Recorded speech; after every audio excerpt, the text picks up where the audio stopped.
Good evening. So, ayan.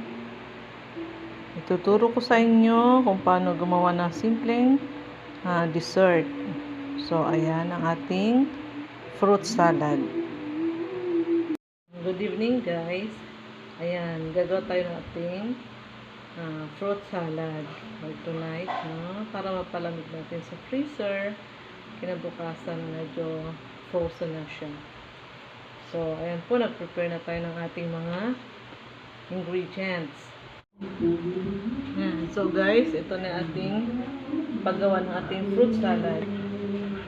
So, simple lang po ito. Naka-ready ng ating mga sangkap. Ito yung ating fruit cocktail.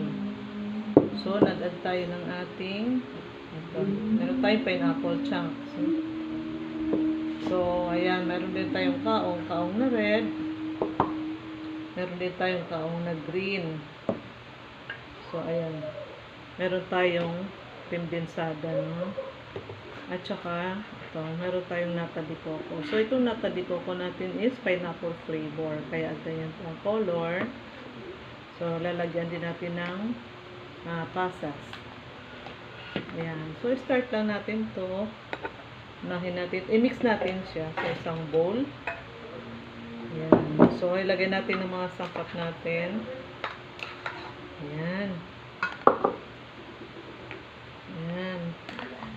Para pag may handaan, ayan, naka-ready lang ating pang dessert.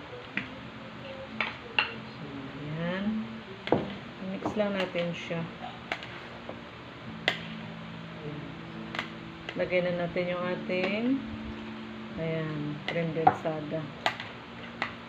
So, ayan, lagyan natin ng pasas. Para medyo manamis-namis siya at medyo maasim-asim. So, lagyan na natin ito ng ating nata de coco. So, ang ating nata de coco ay ayan, pineapple flavor. So, add natin ang ating dagdagan natin ang ating pasas. So, pwede naman din natin, wala tayong ibang fruits. Pwede naman natin lagyan ito. So, ito ay mix ng fruits and vegetables. Ayan. Chips na po ito. Ayan. So, yummy naman ang ating dessert. Wow, perfect. So, ganyan lang po pag-prepare ng ating masarap na salad.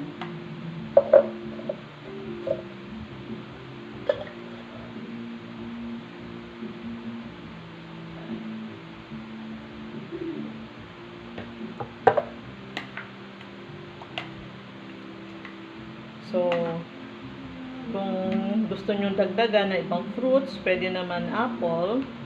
Ayan, pwede namang yung corn. Pwede naman lagyan ng buko. So, ayan, pwede pang lagyan ng cheese. So, ayan po. So, simple lang ang paggawa ng dessert nating fruit salad. Good night po. Thank you sa panunood. Ayan. And then, ilalagay na natin sa freezer. Para kinabukasan, wow, chill na siya. Frozen at malamig. Thank you.